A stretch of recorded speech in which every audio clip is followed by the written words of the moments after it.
السلام عليكم ورحمة الله وبركاته. إن الحمد لله نحمده ونستعينه ونستغفره ونعوذ بالله من شرور أنفسنا ومن سيئات أعمالنا. من يهده الله فلا مضل له ومن يضلل فلا هادي له.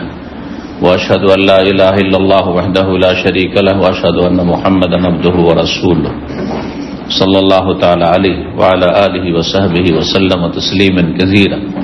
أما بعد، فقد قال الإمام البخاري رحمه الله تعالى: باب التلبية والتكبير، باب من يصلي الفجر بجمع. قال حدثنا عمر بن حفص بن غياث قال حدثنا أبي قال حدثنا الأعمش قال حدثني عمارة بن عبد الرحمن بن عبد الله رضي الله عنه قال: ما رأيت النبي صلى الله عليه وسلم صلى صلاة لغير ميقاتها إلا صلاتين جماعة بين المغرب والعشاء وصلى الفجر قبل ميقاتها. মহান আল্লাহ সমস্ত প্রশংসা, সালাত এবং সালাম নাযিল প্রিয় নবী সাল্লাল্লাহু আলাইহি ওয়াসাল্লামের উপর। আজ মঙ্গলবার আমাদের ধারাবাহিক আলোচনা সহিহুল বুখারীর হজের পর্ব নম্বর 21। ইমাম বুখারীর হজের পর্বের অধ্যায় নম্বর 99। আলোচনা চলছে মুজদালিফায় রাত্রি যাপন এবং সেখানে মাগরিব এশা জমা করা আর ফজরের সালাত আদায় করা, আর তারপরে সকালবেলা ফজর পড়ে সেখান থেকে মিনা রওনা দেওয়া। এই বিষয়গুলি সম্পর্কীয় হাদিসগুলি আজকে আসবে। বলছেন ইমাম বুখারী রাহিমাহুল্লাহ, বাবু মান ইউসাল্লিল ফাজরা বিজামিন। এই অধ্যায় হচ্ছে যে ব্যক্তি ফজরের সালাত মুজদালিফায় পড়ল। জামউন মুজদালিফার নাম, জামা মুজদালিফার একটি নাম। মুজদালিফায় যেই ব্যক্তি ফজর পড়ল, সে ঠিক করল ওয়াজিব কাজ না সুন্নাত না ঠিক নয়, ঠিক এবং কাজটি হচ্ছে মানে রাত্রি যাপন হচ্ছে ওয়াজিব আর ফজর পড়া সেটা সুন্নত। রাতের কিছু অংশ যদি থাকে তো ওয়াজিব আদায় হয়ে যাবে, ওয়াজিব আদায় হয়ে যাবে, ওয়াজিব ফজর পর্যন্ত থাকা নয়। কিন্তু ফজর পর্যন্ত যদি কারো অসুবিধা না থাকে থাকতে, যেমন কালকে বলেছি যারা দুর্বল মানুষ তাদেরকে পারমিশন দেওয়া হয়েছে অর্ধেক রাত পরে, বাকি সবাই থাকবে ফজর পর্যন্ত, ফজরের সালাত পড়বে, তারপরে জিকির আজকার করবে, আর যখন ফর্সা হয়ে যাবে সূর্য ওঠার আগেই সেখান থেকে রওনা দিবে। দুটি জায়গা থেকে সকালবেলা রওনা দেওয়ার বিষয় রয়েছে, দুটোতে পার্থক্য রয়েছে। এই পার্থক্যটি মনে রাখবেন। 9 তারিখে সকালবেলা ফজর পড়ে মেনা থেকে আরাফা রওনা দেওয়া, ঠিক না? 9 তারিখে সকালবেলা, 8 তারিখে মেনায় থাকলেন, 5 ওয়াক্ত সালাত পড়লেন, তারপর 9 তারিখে সকালবেলা ফজর পড়ে মেনা থেকে আরাফার উদ্দেশ্যে রওনা দেওয়া। এটি হবে সূর্য ওঠার পর সুন্নাত, সূর্য ওঠার আগে সুন্নাত নয়, তবে জায়েজ প্রয়োজনবশত। সূর্য উঠিয়ে দিয়ে আরাফার উদ্দেশ্যে রওনা দেবেন মেনা থেকে, এটাই হচ্ছে সুন্নাত, এটি হচ্ছে উত্তম। সুন্নাত মানে উত্তম কাজ। ছুটে গেলে দম লাগবে না, কিন্তু বিনা কারণে ছেড়ে দিলে নেকি কমবে। আর 10 তারিখে মুজদালিফা থেকে যখন মেনা আসবেন সকালে, তখন ফজর পড়ে ফর্সা হলে সূর্য ওঠার আগে বেরিয়ে যাওয়া সুন্নাত। সূর্য উঠিয়ে দেওয়ার পরে কেউ যদি বের হয় তাহলে জায়েজ, জায়েজ। আর কারণবশত হয় ভিড় ভাড়ে, অনেক সময় ভিড়ে বাস জ্যাম লেগে আছে আর আপনি বাসে বসে আছেন, আপনি বাঁ হেঁটে যেতেও পারবেন না, আর হেঁটে গেলে হারিয়ে যাবেন, হয়তো বাঁ হাঁটতে পারবেন না, বাস আছে আপনার হামলার কাফেলার, সুতরাং বাসে বসে থাক বাধ্য। অনেক সময় সূর্য উঠে যাচ্ছে, মুজদালিফাতে আছে, সেটা তো ইচ্ছা করে হলো না। কিন্তু যারা যেতে পারবেন, সুন্নাত হচ্ছে ফজর পড়ে একটু দোয়া করা, জিকির আজকার করা, এই জায়গায় দোয়া কবুল হয় এই সময়, আর তারপরে সূর্য ওঠার আগে আগেই প্রস্থান করা মেনার উদ্দেশ্যে মুজদালিফা থেকে। তাহলে দুটোতে পার্থক্য হল। তো ফজরের সালাত পড়বেন মুজদালিফায়, এটি হচ্ছে সুন্নাত। আর রাত্রি যাপন ওয়াজিব, যেমনটা বলছিলেন।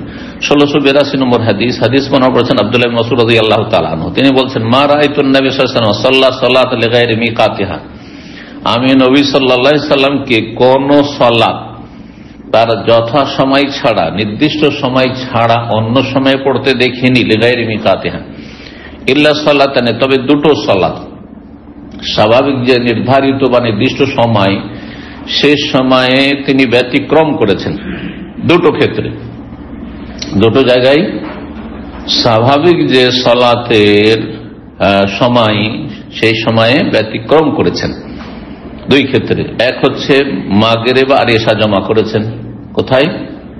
মুজদালিফা, দুটোই মুজদালিফায় মাগরিব এশা জমা করেছেন। মাগরিবকে মাগরিবের সময় পড়েননি, কখন পড়েছেন? এশার সময় পড়েছেন, এশার সময় পড়েছেন। জামা বাইনাল মাগরিব ওয়াল এশা, মাগরিব আর এশা জমা করেছেন, জামা তাখির বিলম্বে জমা করা, অর্থাৎ মাগরিবকে এশার সময় পড়া। আর তার আগে যে জোহর আসর জমা ছিল আরাফাতে, সেটি জামা তাকদিম, অগ্রিম জমা করা, জোহরের সময় আসর পড়ে না সুন্নাত। এই একটি হয়ে গেল মাগরিব এশা জমা করা। তো মাগরিবটা তাহলে যথা সময়ে হইল না, নির্ধারিত সময়, সময় পার করার পরে হইল জমা করা। ওয়াসাল্লাল ফাজর ক্বাবলা মিকাতিহা, আর ওই দিন ফজরের সালাত পড়েছেন, মানে ওই রাতে 10 তারিখে যে রাতটি, আরাফা থেকে এসে মুজদালিফা রাত্রি যাপন করলেন, ফজরের সালাত পড়েছেন তার নির্ধারিত সময়ের পূর্বে। তো নির্ধারিত সময়ের পূর্বে সালাত আদায় করেছেন, এটা তো পরে ছিল মাগরিবটা, পরের বিষয় তো অসুবিধা নেই, তাই না? কিন্তু সময় ফজর তো আর কারোর সাথে জমা করা যায় না, ফজরকে তো এশার সাথে জমা করা যায় না, আর জোহরের সাথে জমা করা যায় না, ফজর সালাত এমন সালাত। তো এটিকে সময়ের আগেই পড়েছেন, এর ব্যাখ্যা কি? এমনিতে আমাদের জানা আছে শরীয়তের বিধান যে কোন নামাজের সময় যদি শুরু না হয় তাহলে সে নামাজ পড়া জায়েজ নয়, আর নামাজের সময় শুরু হওয়ার আগে কেউ পড়লে নামাজ হবেও না।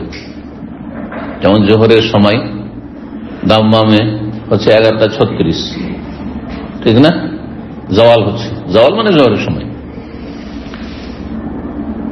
এখন কেউ যদি 11:30 পড়ে নেয়, 11:20, 25 পড়ে নেয়, 30 শেষ করে দিল, 35-36 জওয়াল হচ্ছে, তার আগে শেষ করে ফেলল 4 রাকাত নামাজ, নামাজ হবে?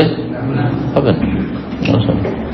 সূর্য ডোবার 2-3 মিনিট আগে নামাজ মাগরিবের শেষ করে হবে? হবে না। তো যেমন মাগরিব হবে না, যেমন জোহর হবে না, যে কোনো সালাত সময়ের আগে আপনি মুকিম অবস্থায় আছেন, আর আসরের নামাজ আসরের আজান আগে পড়ে ফেললেন, 3টেতে পড়ে ফেললেন, 3টা ধরেন 14, 15, 16 এই সময় আজান হচ্ছে, আপনি 3:10 মধ্যে আসর পড়ে ফেললেন, তাহলে হবে না। জমা করতে পারবেন কোথায়? যেখানে জমা করার ক্ষেত্র রয়েছে, সফরে, ভয়ে, বৃষ্টিতে, ঝড় তুফানে ইত্যাদি ইত্যাদি। তো সময়ের আগে নামাজ হবে না। আর এখানে বলছেন ইবনে মাসউদ রাদিয়াল্লাহু তাআলা, নবী সাল্লাল্লাহু ফজরের নামাজ পড়ে ক্বাবলা মিকাতিহা, মানে ক্বাবলা ওয়াক্তিহা, মিকাত মানে ওয়াক্ত, তার সময়ের আগে। এই হাদিসে অনেকে গিয়ে বিব্রত হয়ে যায়, এটা কেমন কথা? তো এখানে একটি কথা উজ্জ্ব রয়েছে ব্যাখ্যা সুস্পষ্ট করার জন্য, ক্বাবলা মিকাতিহাল মুতাদ, আর সেদিকে ইঙ্গিত করেছি, যেটা স্বাভাবিক সময়, নবী সাল্লাল্লাহু আলাইহি ওয়াসাল্লামের ফজর পড়া যেটা স্বাভাবিক সময়, তার পূর্বে পড়েছেন, ওয়াক্ত শুরু হওয়ার পূর্বে পড়েননি। আর কালকে এই বিষয়টা বলছিলাম যে যখন ফজরের আজান হওয়ার সাথে সাথে, ধরেন আপনার তাড়াতাড়ি ডিউটি আছে, না আর একটা মশলা জানেন, কারণ আপনারা ডিউটি করছেন, আর এরকম পরিস্থিতির শিকার অনেকে, সকাল সকাল যেতে হয়, দূরে যেতে হবে, গাড়ি অনেক সময় দাঁড়িয়ে আছে, আপনি জামাত পড়বেন, গাড়ি ছুটে যাবে, তাহলে জামাতের অপেক্ষায় বসে থাকবেন না? কি করবেন? যেমনই আল্লাহু আকবার আজান হয়েছে, তার মানে শুভ সাদেক হয়ে গেছে, আপনি সুন্নাত 2 রাকাত, ফরজ 2 রাকাত পড়ে নিলেন, আর পড়ে নেওয়ার পরে গাড়ি পিছনে হবে না? হবে না। কিন্তু এটা স্বাভাবিক সময় নয়। স্বাভাবিক সময় হচ্ছে আরো 25 মিনিট বা আধা ঘন্টা পরে, গোটা দাম্মামে আরো 25 মিনিট পরে, আজানের 25 মিনিট আধা ঘন্টা পরে ফজর নামাজ হবে। বুঝতে পেরেছেন? ঠিক ওইটি ব্যাখ্যা হচ্ছে এখানে, যে নবী সাল্লাল্লাহু আলাইহি ওয়াসাল্লাম ফজর সময় আর আগে পড়েছেন, মানে স্বাভাবিক যে সময়টি, যে শুভ সাদেক হওয়ার পরে আজান হইল, আর তারপরে লোকেরা প্রস্তুতি আসছে, কারো ঘুম ভাঙছে, কেউ উজু করছে, কেউ বাথরুম সারছে, আর তারপরে আসছে, আসার পরে হয়তো আধা ঘন্টা পরে জামাত দাঁড়াইল। এটা করেননি মুজদালিফায়। যেমনই ভোর ফর্সা হইল সাথে সাথে ফজর পড়ে নিলেন, কারণ তাড়াতাড়ি করে মেনার উদ্দেশ্যে রওনা দিতে হবে, আর তার আগে কিছুক্ষণ জিকির আজকার করতে হবে, দোয়া করতে হবে। এই জন্য এ হচ্ছে এর অর্থ। এর অর্থ মোটে এটা নয় যে ফজর আউয়াল ওয়াক্ত হয়নি, শুভ সাদেক হয়নি, আজানের সময় হয়নি, আর তার আগে নামাজ পড়ে ফেলেছেন, এইরকম নামাজ হবে না। এটা সর্বস্বীকৃত সমস্ত ওলামাদের নিকটে। 1683 নম্বর হাদিস। হাদিস বর্ণনা আব্দুর রহমান বিন ইয়াজিদ, তিনি বলছেন, খারাজতু মা আব্দুল্লাহ রাদিয়াল্লাহু আনহু, আমি বের হইলাম মক্কার উদ্দেশ্যে হজ করার জন্য। কার সাথে? আব্দুল্লাহ মাসউদ রাদিয়াল্লাহু তাআলার সাথে। ইলা মক্কাতা, মক্কার উদ্দেশ্যে। সুম্মা কাদিমনা জামান, হজ শুরু করলেন, আর তারপরে আমরা মুজদালিফা আসলাম। জামআন মানে মুজদালিফার নাম, মুজদালিফা আসলাম।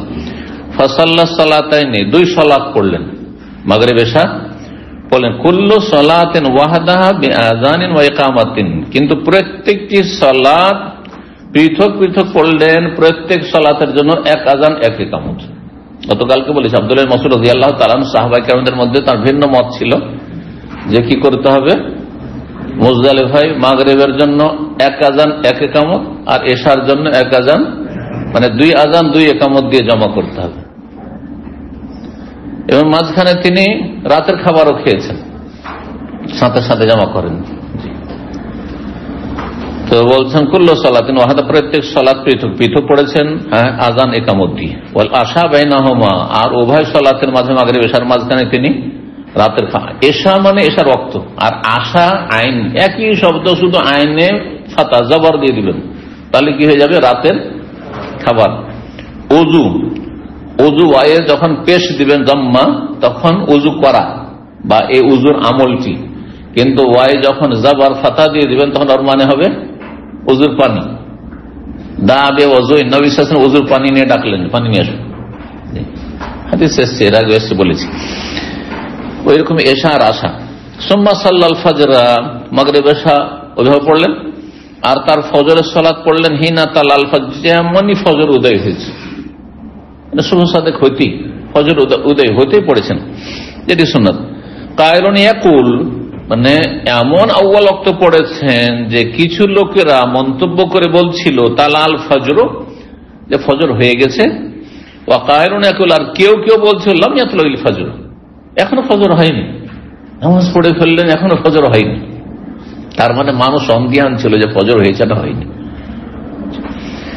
সোম্মা কাল, তারপরে কিন্তু আসলে শুভ সাদেক হয়ে গেছিল, ফজর হয়ে গেছিল, এটাই ঠিক। কিন্তু চারিদিক অন্ধকারে আছে, খুব বেশি অন্ধকারে আছে। সামান্য পূর্ব আকাশ কি হয়েছে? ফর্সা হয়েছে, প্রাথমিক ফর্সাও শুরু হয়েছে, আর সেই ফর্সাটি আড়াআড়ি ভাবে হবে, চওড়া ভাবে, খাড়া ভাবে না, সেটাকে শুভ সাদেক বলা। একটু ফর্সা লাগছে পূর্ব দিক, অন্ধকারে অন্ধকারে হইতে হবে। লাইটের শহরের মধ্যে বুঝতে পারবেন না শহরে থেকে, কিন্তু শহরের বাইরে যান তখন বুঝতে পারবেন যে পূর্ব আকাশ এখন ফর্সা হইতে লেগেছে, হালকা, সূর্যটা যেহেতু উঠে আসছে ওই দিক থেকে, তখন হালকা প্রথম কি হচ্ছে, তার এই আলো ছড়াচ্ছে, হালকা হয়ে ছড়াবে, চড়া হবে, ধীরে ধীরে তখন সেটা বাড়বে। তারপরে বললেন আব্দুল্লাহ মাসউদ, ইন্না রাসূলুল্লাহ সাল্লাল্লাহু আলাইহি ওয়াসাল্লাম বলেছেন, ইন্না হাতাইনি সালাতান হুওয়ালাত আন ওয়াক্তিহিমা ফি হাযাল মাকান, এই দুটো সালাত আপন সময় থেকে স্থানান্তরিত করা হয়েছে এই জায়গায়। মাগরিবকে এশার সময় পড়া হয়েছে, আর ফজরকে একেবারে শুরু ওয়াক্ত, আউয়াল ওয়াক্ত পড়া হয়েছে। আল মাগরিব ওয়াল ইশা, মাগরিব ইশা। ফালা ইয়াকদাবুন নাস জামআন, সুতরাং কোন ব্যক্তি মুজদালিফা আগমন করলেই হাত্তা ইউতিমু,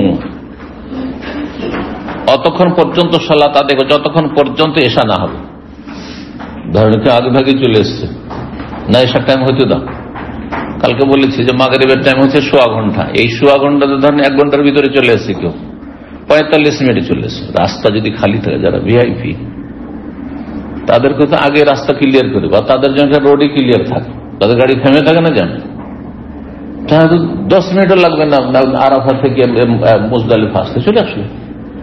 তাহলে মাগরিবে সূর্য ডোবার সাথে ছাড়লো আরাফা থেকে, আর 10 মিনিটের মধ্যে চলে আসলো। তো তার মধ্যে নাম যেহেতু নবী সাল্লাল্লাহু আলাইহি ওয়াসাল্লাম এশার সাথে জামাত তাখির করেছেন, তাখির করতে হলো, মাগরিবের সময় হয়ে গেল। তাহলে বোঝা গেছে। সেই জন্য বলছেন অতক্ষণ পর্যন্ত কি করবে না, মুজদালিফা এসে যতক্ষণ এশা না হবে ততক্ষণ সালাত পড়বে না। ওয়া সালাতুল ফজর হাযিহি আর ফজরের সালাত এই ওয়াক্তে, মানে একেবারে আউয়াল ওয়াক্তে যে ওয়াক্তে আমি পড়লাম। সুম্মা ওয়াকাফা, ফজর পড়ার পরে অবস্থান করলেন এক জায়গায়, হাত্তা আসফারা, এমনকি ফর্সা হয়ে গেল। ভোর আকাশ, ভোরের মানে পূর্ব আকাশ ভোর একবার স্পষ্ট হলো, ফর্সা হয়ে গেল, কিন্তু সূর্য উঠল না। সুম্মা কাল, তারপরে বললেন, আব্দুল্লাহ মাসউদ হজে এসছেন, তিনি বিশিষ্ট সাহাবী, আর ছিল খেলাফতের আমল উসমান রাদিয়াল্লাহু তাআলা আনহুর, উসমান রাদিয়াল্লাহু খলিফা, যেহেতু তিনি নেতৃত্ব দিচ্ছেন। তো সেই সময় ভাবছেন যে আমিরুল মুমিনিন উসমান রাদিয়াল্লাহু লেট করবেন নাকি, আর ফর্সা হয়ে গেছে, তার মানে এখান থেকে মেনা রওনা দেওয়ার সময় হয়ে গেছে। তো তাই তিনি বলছেন লাউ আন্না আমিরুল আফাদাল আন আসাবাস সুন্নাহ, যদি এখন আমিরুল মুমিনিন বেরিয়ে পড়তেন এই সময়, কিসের উদ্দেশ্যে, মেনার উদ্দেশ্যে, আসাবাস সুন্নাহ, তাহলে সঠিক সুন্নতকে পেয়ে যেতেন, সুন্নত মোতাবেক আমল করতেন। ফামা আদরি, এই কথা বলতে নেই, ওইদিকে উসমান বেরিয়ে গেছেন, তো তিনিও সুন্নাত জানছেন, তো উনি না দেখে বলেছেন যে এই সময়টা বেরিয়ে গেলে সহিহ সুন্নাহর আমল হতো। ওইদিকে উসমান বেরিয়েছেন, উসমান আগে বেরোলেন না তিনি আগে কথা বলেন, আমি বুঝি না, মানে ঠিক ওই একই সময় হয়েছে, এই কথা বলছেন। ফামা আদরি, বর্ণনাকারী বলছেন আব্দুর রহমান বিন ইয়াজিদ, আমি বুঝছি না আকাউলু কানা আসরা, তার এই কথাটি বলা দ্রুত ছিল, আমদাফা ওসমান, নাকি ওসমান রাদিয়াল্লাহু তাআলা আনহুর সেখান থেকে বেরিয়ে যাওয়া, রওনা দেওয়া দ্রুত ছিল, তার আগে ছিল। ফালাম ইয়াজাল ইউলাব্বি, তারপর সেখান থেকে সর্বদা তালবিয়া পাঠ করতে থাকলেন, কন্টিনিউ একবার। এই সময়গুলিতে বেশি বেশি তালবিয়া পাঠ করতে হবে। হজের সময় আপনি যখন তাঁবুতে বসে আছেন, এদিক সেদিক যেখানে আছেন, যতক্ষণ জেগে আছেন তালবিয়া পাঠ করা সুন্নাত, কিন্তু যখন এক জায়গা থেকে আরেক জায়গা নড়াচড়া করবেন তখন সেটি আরো গুরুত্বপূর্ণ, আরো গুরুত্বপূর্ণ, এই কথাটি জেনে রাখতে হবে। এই জন্য ধরেন আপনি মিকাত থেকে ইহরাম বেঁধেছেন, ওমরার কথাই বলি, মিকাত থেকে তাইফ দিয়ে যাচ্ছেন, ইহরাম বেঁধেছেন, আর তারপর বাস চলতে লেগেছে, বেশি বেশি তালবিয়া পাঠ করতে, কারণ এখন আপনি মুভ করছেন, নড়াচড়া করছেন। তারপরে যখন হোটেলে চলে যাবেন, হোটেলেও তালবিয়া পাঠ করতে পারেন, কিন্তু হোটেলে তালবিয়া পাঠের চাইতে এই রাস্তাঘাটে তালবিয়া পাঠ করা যখন নড়াচড়া করছেন তখন বেশি গুরুত্বপূর্ণ, এই হাদিসগুলি প্রমাণ করে। এইভাবে মেনা থেকে যখন 9 তারিখে আরাফার দিয়ে যাচ্ছেন, মেনাতে তো আপনি থাকলেন জোহর থেকে একবারে ফজর পর্যন্ত, তার মধ্যে তালবিয়া পাঠ করবেন, কিন্তু তার চেয়ে বেশি পাঠ হবে, গুরুত্ব দিতে হবে কখন, যখন রাস্তায় চলছেন। এরপরে খানিকটা আমল আছে, কিন্তু বেদাতি তরিকা আমল আছে, আমল তো আছে, কিন্তু বেদাতি তরিকা কেন বললাম, সম্মিলিত এক আওয়াজে একজন ইমাম সাহেব আর বাকি সব মুক্তাদি, লব্বাইক আল্লাহুম্মা লব্বাইক, লব্বাইক লা শারীকা লাক লব্বাইক, সুর ধরে সবাই এক ঝাঁকে, না না ঝাঁক দিয়ে নাই, নিজের নিজের তালবিয়া পাঠ করতে এটি সুন্নাহ। এই কথা যদি বলেন তো চুপ হয়ে যাবে, কারণ সবাই ভয়ে ভয়ে দেখি জানি আমার উচ্চারণ ভুল না। অধিকাংশ অশিক্ষিত, অধিকাংশ ভালো করে মুখস্থ নেই তালবিয়া, হ্যাঁ, আর জানি না। শয়তান খুশি হয় বেদাত করলে, আর সুন্নাত করলে অসন্তুষ্ট হয়, যার ফলে শয়তান এক সুরে বল। যেখানে দেখবেন যে গুনাহ, শয়তান খুশি, সেটাই মানুষকে করতে ভালো লাগে কেন, এটা ভালো করে দেখবে। যেই কাজটা করলে গুনাহ শয়তান খুশি হয়, ওইটাই করতে মানুষকে ভালো লাগবে, এটা মানুষের নেচার, ওটা একটা প্রমাণিত। জিকির আজকার দেখেন, একা একা জিকির আজকার করেন, মানে সহিহ আকীদার আহলে হাদিস সকাল সন্ধ্যায় জিকির করেন না অধিকাংশই। আমাদের দিনী সার্কেলের অনেকে যদি জিজ্ঞাসা করে আপনারা কয়জন সকাল সন্ধ্যায় জিকির করে এসছেন, অধিকাংশ ফেল, ভুলে গেছি। ঘুমাবার আগে, ঘুম থেকে উঠে বাথরুমে ঢোকার সময়, বের হওয়ার সময় ভুলে যায়। কিন্তু বেদাতি জিকির দেখেন, এই মাহফিলের সম্মিলিত দুরুদ আল্লাহুম্মা, হ্যাঁ, আর তারপরে মহব্বতের সাথে একটু জিকির করুন, লা ইলাহা ইল্লাল্লাহ, লা ইলাহা ইলাহা নাই বলে বক্তা ছেড়ে দিল জাহিল। কত করছে এরা, বড়ই ধুমধামের সাথে। কারো শয়তান খুশি হচ্ছে যত। বেদাত করলে শয়তান খুশি হয়, যাক আমার সঙ্গী বানাইতে পেরেছি। কিন্তু সুন্নত করলে শয়তান অসন্তুষ্ট হয়, যার ফলে মানুষকে করতে ভালো লাগে না বা ভুলিয়ে যায়। বোঝা গেছে না? শয়তান ভুলিয়ে দেয়, শয়তানে কিন্তু ভোলায়।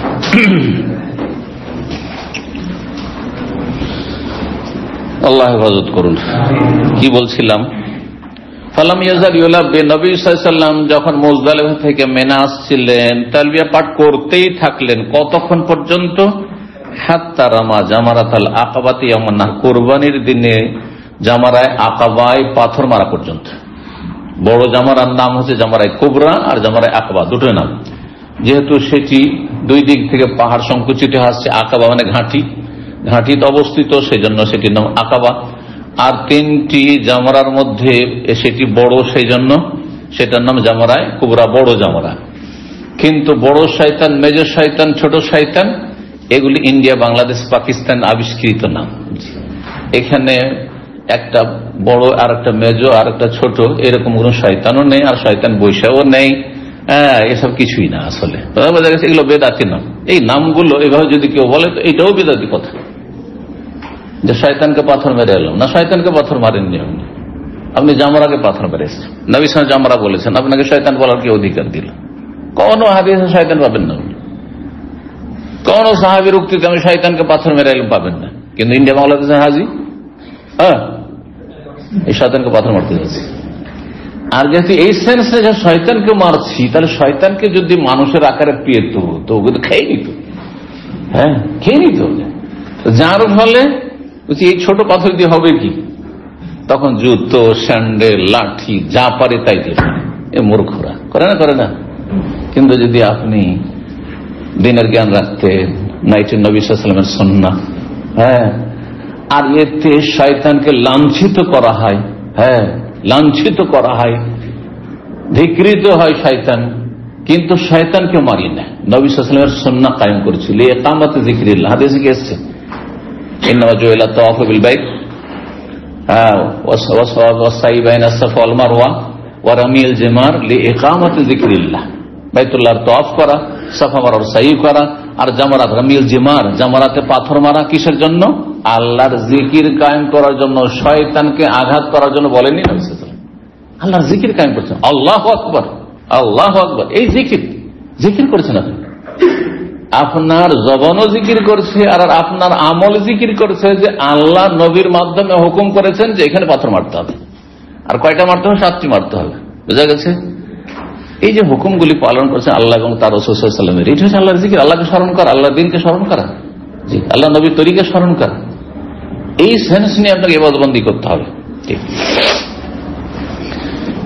তো এখানে এসে যখন জামরাকে পাথর মারবেন 10 তারিখে, তখন তালবিয়া স্টপ করে দিতে হবে।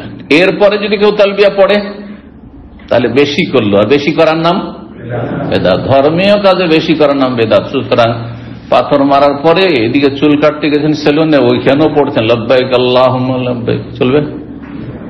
যাচ্ছেন মক্কা আপনি তাওয়াফ করার জন্য, লব্বাইক আল্লাহুম্মা লব্বাইক 10 তারিখে, চলবে? বেদাত করছেন আপনি। 11 তারিখ, 12 তারিখ, 13 তারিখ আছেন মিনায়, আপনি লব্বাইক আল্লাহুম্মা লব্বাইক, সুন্নত না বেদাত? কিন্তু এখানে সুন্নত কি? তখন তাকবীর, ঈদের দিনে তাকবীর, আইয়ামে তাশরিকের তাকবীর, আল্লাহু আকবার, আল্লাহু আকবার, লা ইলাহা ইল্লাল্লাহ, আল্লাহু আকবার, আল্লাহু আকবার, ওয়া লিল্লাহিল হামদ। তাকবীর তখন সুন্নাত। দিনের জ্ঞান না থাকলে মানুষ সুন্নাত বিদআত সব একাকার করে দিচ্ছে। 100 নম্বর অধ্যায় বলছে, বাবুন, এই অধ্যায় হচ্ছে মাতা ইউদফা মিন জামিন, মুজদালিফা থেকে কখন রওনা দিতে হবে। 1684 নম্বর হাদিস বলছেন আবু ইসহাক সাবিঈ, সামিআতু আমর ইবনে মাইমুন, আমর ইবনে মাইমুন বলতে শুনেছি, শাহিদতু ওমর, আমি উপস্থিত ছিলাম ওমর রাদিয়াল্লাহু তাআলা আনহুর সাথে, সাল্লা বিজামইন সুবহ, তিনি মুজদালিফায় ফজরের সালাত পড়েছেন। সুম্মা ওয়াকাফা, তারপরে সেখানে অবস্থান করেছেন দোয়া এবং জিকিরের জন্য। ফাকাল, আর বলেছেন, ইন্নাল মুশরিকিনা কানু লা ইউফিদুন হাত্তা তাতুলা শামস, মুশরিকরা জাহিলি যুগে যখন তারা হজ করত তাদের ধর্মীয় পদ্ধতিতে, তখন তারা মুজদালিফা থেকে রওনা দিত না যতক্ষণ পর্যন্ত সূর্য উদয় না হবে।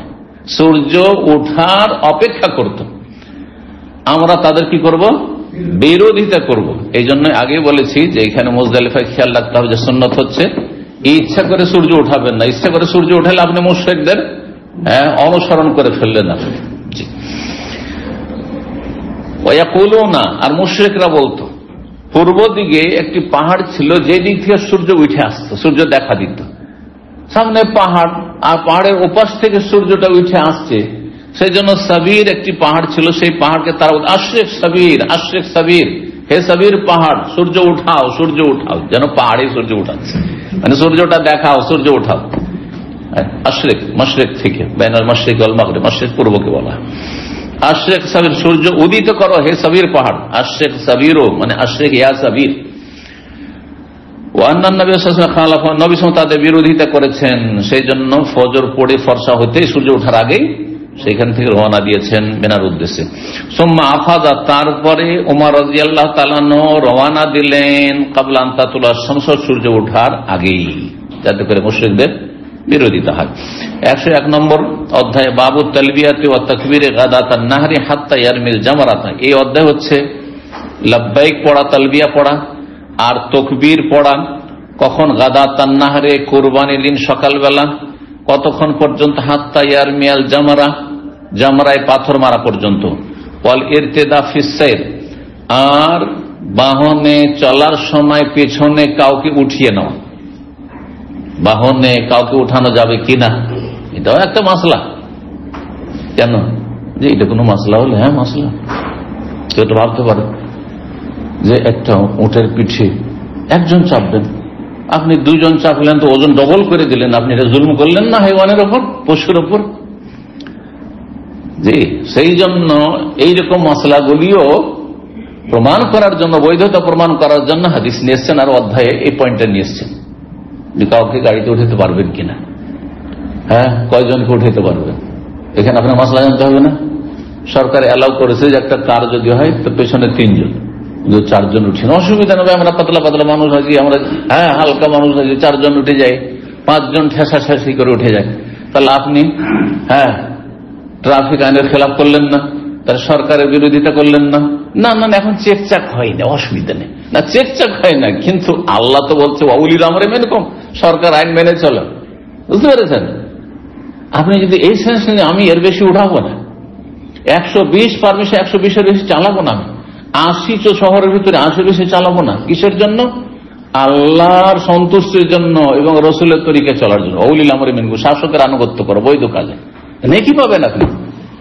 কিন্তু যদি বলেন যে সিগন্যালটা তো রেড আছে আর ক্যামেরাও নাই এখানে, আর এখন কোন ট্রাফিক নাই, সকাল সকাল 1:30, রাস্তাও খালি আছে, তাহলে গুনাহগার হলেন না। এগুলো কয়জন চিন্তা করছেন? তাহলে আপনার চলাফেরা সবসময় কিন্তু ইসলামের আলোকে নাই।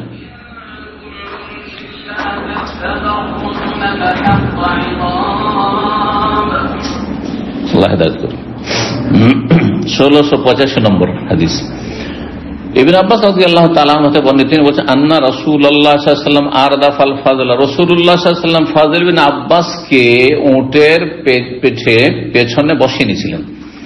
চাচা ভাই, ফাআখবার আল ফাযল, তার ফাআখবার আল ফাযল, এই ফাযল বিন আব্বাস বলছেন আন্নাহু লাম ইয়াজাল ইউলাব্বি, যেহেতু পাশে বসে আছেন পেছনে, নবী সাল্লাল্লাহু আলাইহি ওয়াসাল্লাম তালবিয়া পাঠ করতেই আছেন হাত্তা রামাল জামরা, জামরায় পাথর মারা পর্যন্ত। সাথে বসে আছেন পিছনে, তাহলে আসতে পড়লেও শুনতে পাচ্ছেন, পাশের লোক শুনতে পাবে না, অন্য বাহনে থাকলে বা হাঁটলে হয়তো, কিন্তু নবী সাল্লাল্লাহু আলাইহি ওয়াসাল্লামের সাথে সেটে বসে আছেন, যেমন হোন্ডায় বসে থাকে পিছনে, মোটরসাইকেলে, সেই যেমন ওটার পিঠে বসে আছেন, পাশাপাশি শুনতে পাচ্ছেন, পড়তে আছেন, তালবিয়া পড়তে আছেন, তালবিয়া পড়তে আছেন, কতক্ষণ পর্যন্ত? গোটা রাস্তা 3-4 কিলোমিটার বা তারও বেশি, 5 কিলোমিটার, টোটাল 5 কিলোমিটার হয়ে যাবে যদি মসজিদ মাশআরুল হারাম থেকে, মুজদালিফা মসজিদ থেকে যদি আপনার জামরা ধরা যায়, তাহলে 5 কিলোমিটার উপর হবে। জি, পড়তেই আছেন, এটি হচ্ছে সুন্নাত। তাহলে হাদিসে কি আসলো? তালবিয়া পড়ার কথা আসলো, তাকবীর পড়ার কথা আসলো না, তাকবীর পড়ার কথা আসলো না। আরেকটি হাদিস দেখেন 1686, 1687, কারণ এখানে সনদ 2টি আছে, ওই জন্য 2টি নাম্বার দিয়েছে। যারা নাম্বারিং করেছেন। ইমাম বুখারী কিন্তু নাম্বারিং করেনি, নাম্বারিং। আর ফজল বিন আব্বাস চাচাতো ভাই, হ্যাঁ, ইয়াং ছেলে, যুবক ছেলেরা বা যারা যুবক হতে যাচ্ছে এইরকম বয়সের ছেলেরা যদি কোনো বড় মানুষ তাকে আদর করে খুব খুশি হয়। ও হ্যাঁ, আমার সাথে কথা বলেছেন, আমাকে হ্যাঁ আদর করেছেন। তো নবী সাল্লাল্লাহু আলাইহি সাল্লাম তাদের দুইজনকে ভাগাভাগি করেছেন। এখানে আসার পরে আরাফা থেকে মুজদালিফা পেছনে কে বসে আসলো? ওসামা। তারপর আবার ওসামের লাইন লাগাইতে আসছে একটা হাদিস। ওসামা ঘোরাঘুরি করছে যে আবার বসবো না। তখন বলছেন না, এখন তুমি না, এখন ফাজল বসবে, ফাজল তুমি আসো আমার পিছনে বসো। তাহলে বোঝা গেল যে উটের পিঠে দুইজন বসবে না, উঁট এত বড় পশু, 3 জন 4 জন 5 জন বসবো। তাহলে উটের জুলুম করলেন আপনি, হ্যাঁ জুলুম করলেন আপনি। ঠিক ওই রকমই গাড়ির আইন কেন?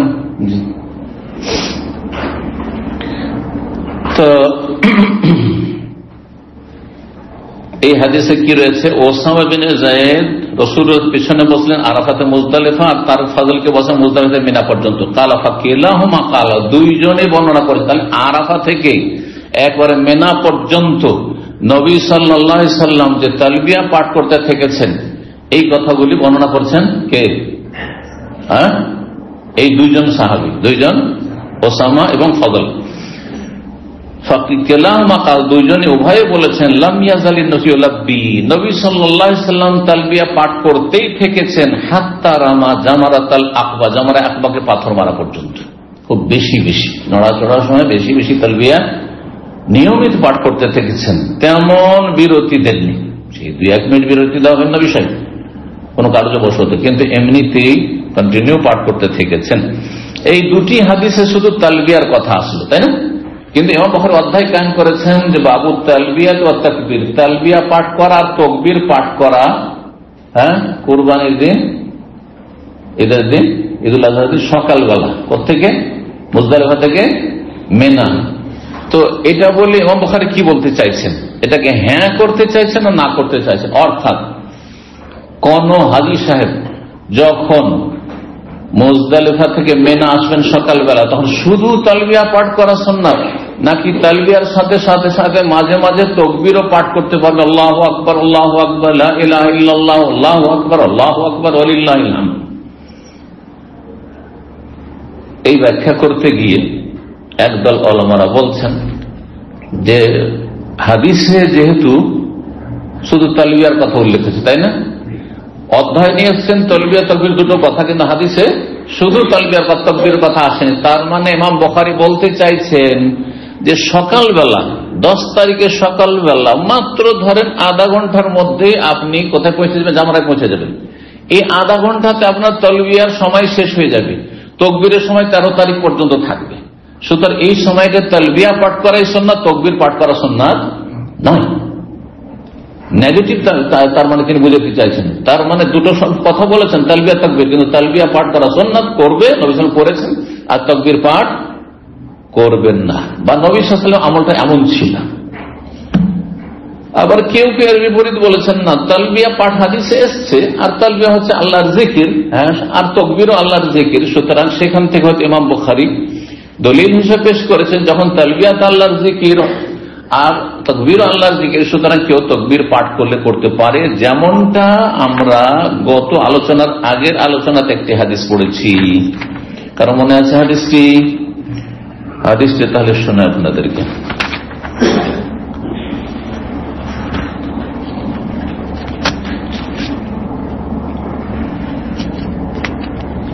অধ্যায় নম্বর 86। এই অধ্যায় ছিল কত নম্বর? তাহলে আরো সুন্দর হবে, হ্যাঁ, 101, তাই না? 101 অধ্যায় নম্বর 86 দেখেন বাবু তালবিয়া ওয়া তাকবীর। এই অধ্যায় হচ্ছে তালবিয়া পাঠ করা, তাকবীর পাঠ করা। ইযা গাযা মিন মিনা ইলা আরাফা, মিনা থেকে যখন আরাফা যাবেন তখন। এখানে সাহাবায়ে কেরামদের আমল উল্লেখ করেছেন যে আমাদের মধ্যে কেউ কেউ কানা ইহিল্লু মিনাল মুহিল, আমাদের মধ্যে কেউ কেউ তালবিয়া পাঠ করতো, ফালা ইউনকারু আলাইহি ওয়া ইউনকার আলাইহি, কেউ তার উপর আপত্তি করতো না। ওয়ায়ুকাব্বির মিনাল মুকাব্বির, কেউ কেউ তাকবীরও পাঠ করতো, কিন্তু ফালা ইউনকার আলাইহি, তার উপরও কেউ আপত্তি করেনি, কেন তাকবীর পাঠ করছে। তাহলে কেউ তাকবীর পাঠ করলে সেটা জায়েজ। কিন্তু এখানে অধ্যায়টা রয়েছে মেনা থেকে আরাফা যাওয়ার সময় 9 তারিখের সকালের কথা, আর 10 তারিখের সকালের ক্ষেত্রে ওখানে বিষয়টি স্পষ্ট নেই। সেই জন্য যেহেতু এই কথাটি বেশি শক্তিশালী মনে হচ্ছে, যেহেতু তালবিয়ার সময় শেষ হয়ে চলে আসছে, একবারে শেষ দিকে আর তালবিয়া পড়ার সুযোগ আসবে না, সুতরাং এই সময়টা বেশি বেশি আল্লাহর সামনে হাজিরের ঘোষণা করা, লব্বাইক আল্লাহুম্মা লব্বাইক, আল্লাহ হাজির, আল্লাহ হাজির, লব্বাইক লা শারীকা লাক লব্বাইক, আল্লাহ তোমার সামনে হাজির, তোমার কোনো শরীক নেই, ইন্নাল হামদা ওয়ান নি'মাতা লাক ওয়াল মুলক লা শারীকা লাক, সমস্ত প্রশংসা আর নিয়ামত সব আর রাজত্ব সমস্ত কিছু তোমার, জি, লা শারীকা লাক, তোমার কোনো শরীক নেই। এটা পড়াটাই সহিহ সুন্নাহ। জি, আল্লাহু তাআলা আলাম। তো তারপরে 102 নম্বর অধ্যায় হচ্ছে বাবুন, এই অধ্যায় হচ্ছে মান তামাত্তা বিল উমরাতি আল হজ, কেউ যদি হজের সাথে উমরা ভোগ করে, হজের সাথে উমরা ভোগ করা মানে হজের তামাত্তু করা এবং হজের কেরান করা দুটোই। কিন্তু কোরআনের ভাষায় তামাত্তু শব্দটি এসছে, কিন্তু উদ্দেশ্য তামাত্তুর শাব্দিক অর্থ ভোগ করা। আপনি হজ মৌসুমে একটা সফরে গিয়ে উমরাও করে নিলেন, আর এটি 2 হজে হইতে পারে, হজে তামাত্তুতে হইতে পারে যেটা পৃথক পৃথক, আর হজে কেরানে হইতে পারে যেটা একসাথে। এই জন্য কোন হাজি যদি হজে তামাত্তু করে তার উপর কুরবানি ওয়াজিব, আর কেউ যদি কেরান করে তবুও কুরবানি ওয়াজিব। একমাত্র শুধু হজ যদি হজে ইফরাদ করে তাহলে কুরবানি ওয়াজিব নয়। তো আল্লাহ বলছেন যেই ব্যক্তি হজের সাথে উমরা ভোগ করবে, ফামাস্তাইসারা মিনাল হাদি, যথাসাধ্য হাদির কুরবানি জবাই করবে। আর এই বিধান কার জন্য? যালিকা লিমান লাম ইয়াকুন আহলুহু হাযিরিল মসজিদিল হারাম। আচ্ছা, হাদি যদি কুরবানি না করতে পারে তাহলে 3টি রোজা ওখানে, আর সাবআতিন ইজার, বাড়ি ফিরে এসে 7টি 10টি রোজা রাখতে হবে একটা কুরবানির বদলে। অভাবীদের জন্য, অথবা পেল না, পয়সা আছে কিন্তু কুরবানি পাওয়া গেল না হজ মৌসুম। আর মক্কার লোক যদি হজে তামাত্তু কেরান করে তাহলে তাদের আল্লাহ ডিসকাউন্ট দিয়েছেন যে তোমাদেরকে কুরবানি করা লাগবে না। আল্লাহ বলছেন যালিকা লিমান লাম ইয়াকুন আহলুহু হাযিরিল মসজিদিল হারাম, সূরা বাকারা 196। 1688 নম্বর হাদিস, আবু জামরা তাবি বর্ণনা করছেন, আমি জিজ্ঞেস করলাম ইবনে আব্বাস রাদিয়াল্লাহু তাআলা আনহুমাকে, বলছে কি সম্পর্কে? আনিল মুতআতি, হজে তামাত্তু সম্পর্কে। ফাআমারানি বিহা, আমাকে নির্দেশ দিলে হজে তামাত্তু করো। রাসূলুল্লাহ সাল্লাল্লাহু আলাইহি ওয়াসাল্লাম করতে বলেছেন, সবাইকে উৎসাহিত করে, সবাইকে করে, যাদের কুরবানি পশু ছিল না। ওয়াসাআলতু আনিল হাদি, আর কুরবানির পশু সম্পর্কে জিজ্ঞাসা করলে কুরবানি করতে হবে।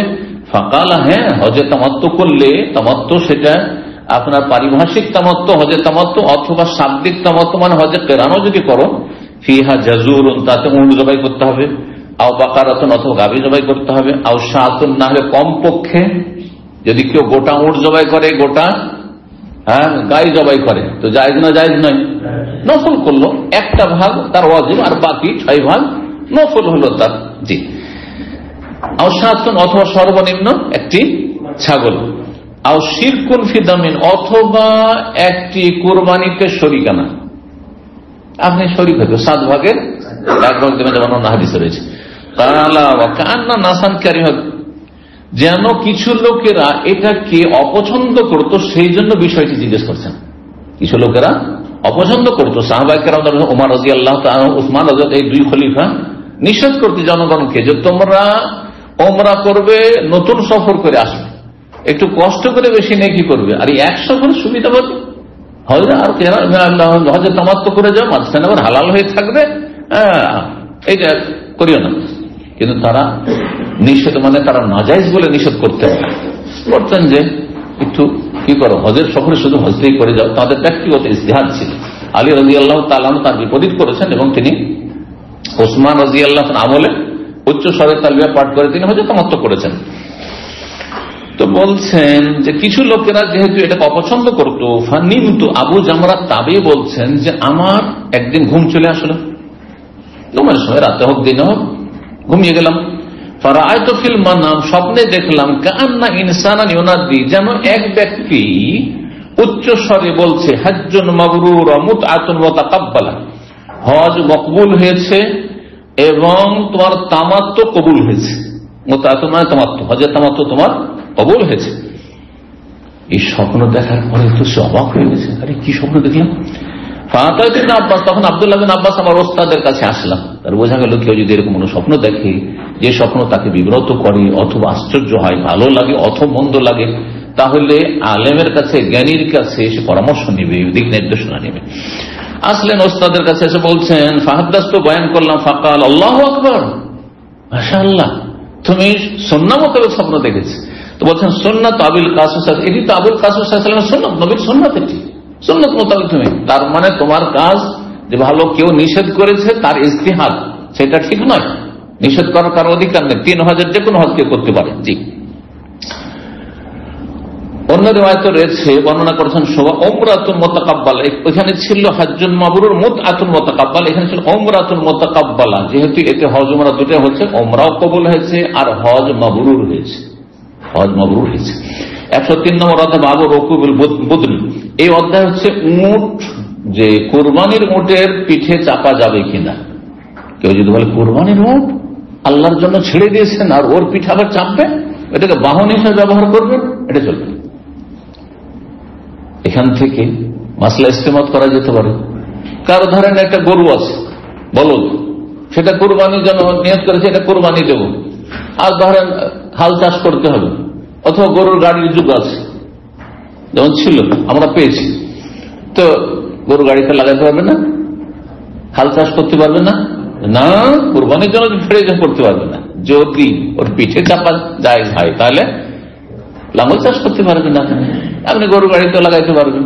হ্যাঁ, তো আল্লাহ বলছেন এই মর্মে সূরা হজের আয়াত 36 থেকে 37 বছর, বুদনা যে আল্লাহ মিন শাআইরিল্লাহ, বুদন, বুদন বদন থেকে, বদন মানে দেহ, তো বড় দেহ বিশিষ্ট পশুকে, গবাদি পশুকে বুদনা বলা হয়েছে। বড় দেহ বিশিষ্ট পশু কি তুলনামূলক? 1 নম্বরে উট আর 2 নম্বরে গরু।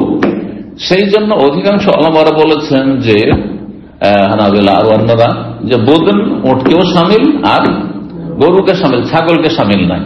কিন্তু ইমাম শাফি বলছেন না, শুধু উটকে বুদনা বলা হয়। বুদনা তাহলে উটের আরবি, উটের বিভিন্ন আরবি রয়েছে, তার মধ্যে একটি হচ্ছে বাদানাতুন, আর বাদানাতুনের জমা বহু বচন হচ্ছে বোদন দালে পেশ দিয়ে আর বুদন দালে জজম দিয়ে। তো কোরআনে ওয়াল বুদনা দালে জজম দিয়ে রয়েছে, তার মানে উট। তাহলে ইমাম শাফির অর্থ হবে উট, আর অন্যদের কাছে হবে যে উট আর গরু, যে বড় দেহ বিশিষ্ট। যে আল্লাহ এগুলিকে আল্লাহর নিদর্শন বলি তোমাদের জন্য করেছি, এর মাধ্যমে আল্লাহ কি করছে, ইবাদতবন্দি করছে কুরবানি করে, জবাই করে। এত শক্তিশালী পশু উট, আর তাকে তোমরা নিজের বশীভূত করছো, আর তারপরে তাকে জবাই করতে পারছো, নিজের আয়ত্ত করতে পারছো, যেমন না আল্লাহ সেটা করে দিয়েছেন। 3.5 হাতের মানুষ, কতটা গায়ে শক্তি আছে। একটা উট যদি খেপে যায় তো অবস্থা খারাপ হতে, কত লোককে মেরে ফেলেছে। জি, যদি উট রেগে যায়, উটকে কোনদিন মেরে থাকেন, বিপদ আছে কিন্তু। জি, খুব বিদ্বেষী প্রাণী বলা হয়। মনে রাখে 10 বছর 20 বছর আগে মেরেছে, মনে রাখবে, বলবে না আমাকে মেরেছে, দেখবো সুযোগ পেলে। জি, যারা উটের পালে থাকে তাদের এগুলো কথা জেনে রাখা দরকার, নাহলে জীবন নিয়ে নিবে। উট যদি ফেলে দিতে পারে, ওর কাজই হলো মাথার ওপর পা রেখে একবারে মড়মড় করে বসিয়ে দেবো, চোরমার করে দেবো, এটি হচ্ছে কাজ। তো আল্লাহ নিদর্শন, জি, লাকুম ফিহা খায়র, তাতে তোমাদের বহুমুখী কল্যাণ রয়েছে, কল্যাণ রয়েছে। ফাযকুর ইসমাল্লাহ আলাইহা, সুতরাং জবাই করার সময় সেগুলোর আল্লাহর নাম উচ্চারণ করো, বিসমিল্লাহ, আল্লাহু আকবার বলে জবাই করো। সারিবদ্ধভাবে যখন বলা হয়েছে, এখান থেকে ইমাম শাফিঈর তাফসীরটি বেশি শক্তিশালী মনে হচ্ছে, কারণ সারিবদ্ধ দাঁড়ানো অবস্থায় জবাই করা উটকে সুন্নাত, গরু ফেলে দিয়ে চিৎ করে শুয়ে দিয়ে জবাই করা সুন্নাত। যদিও বিপরীতটা জায়েজ আছে, উটকেও যদি কেউ পাটা বেঁধে ফেলে দেয় আর চিৎ করে জবাই করে, জায়েজ আছে, কিন্তু উত্তমের খেলাফ না, অনহার নাহার করতে হবে। ছোড়া এই দেখেছেন জবাই টবাই করতে কখনো? জি। তো তারপরে বলছেন ফায়দা ওয়াজাবাত জুনুবহা, যখন পার্শ্ব দেশে পড়ে যাবে, ওয়াজাবাত মানে সাকাতাত, যখন পড়ে যাবে উটটি জবাই হয়ে, তখন ফাকুলু মিনহা, তোমরা তখন সেখান থেকে খাও, অন্যদেরকে খাওয়াও। জি, গরিব মিসকিনকে, আত্মীয় স্বজনকে। অবশ্যই মুহসিনিন, আর যারা সৎকর্মশীল তাদেরকে সুসংবাদ দিয়ে দাও। কালা মুজাহিদ, প্রখ্যাত ইমাম তাবেঈ মুজাহিদ বলছেন সুম্মিয়াতুল বুদনু লিবুদনিহা, উটকে বা গরুকে বুদনা কেন বলা হইল? লেবদনেহা, তার দেহ বিশিষ্ট হওয়ার কারণে। বদন মানে দেহ, আর বড় দেহ বিশিষ্ট, সেজন্য এই নামকরণ হয়েছে। আচ্ছা, আল্লাহ বলছে কানেকেও খাওয়া আর মওতারকে খাওয়া, এই দুটো শব্দ। নিজে খাও, আর ওয়াতএমুল কানে, যারা কানে তাদেরকে খাও, আর যারা মওতার তাদেরকে খাও। এই দুটো শব্দের তাফসিরে দ্বিমত হয়েছে। ইমাম বুখারী যে তাফসিরটি করছেন ওটা দেখেন, বলছেন আসাইল, কানে মানে ভিক্ষুক, এমন ভিক্ষুক যেই ভিক্ষুকে কিছু দিয়ে দিলেই তাতে সন্তুষ্ট। কানে মানে পরিতুষ্ট ব্যক্তি, যার মধ্যে পরিতুষ্টি রয়েছে, যা দিয়ে দিলেন তারপর কোনো অভিযোগ নেই। হ্যাঁ, আর ঘেউ ঘেউ করে আবার না আরো দেন, আরো দেন, 2 টাকা ধরিয়ে দিলেন, 1 টাকা ধরালেন, বলবেন না যে 10 টাকা দেন, আর দেন না, ছোট বান্ধা একবারে। কিছু আছে না নির্লজ্জ করে, পেছনে লেগে গেলে বিপদ, বিশেষ করে দাড়িওয়ালা লোক যদি দেখে নাই এইখানে এরকম বড় দাড়ি লাগলে খবর আছে, পয়সাও রাখতে হবে। আচ্ছা, 2-4 টাকা দিলে আবার গাল খেতে হবে। এত খারাপ চরিত্রের, যদি আপনি 2-4 টাকা দেন তো উল্টো গাল দিবেন,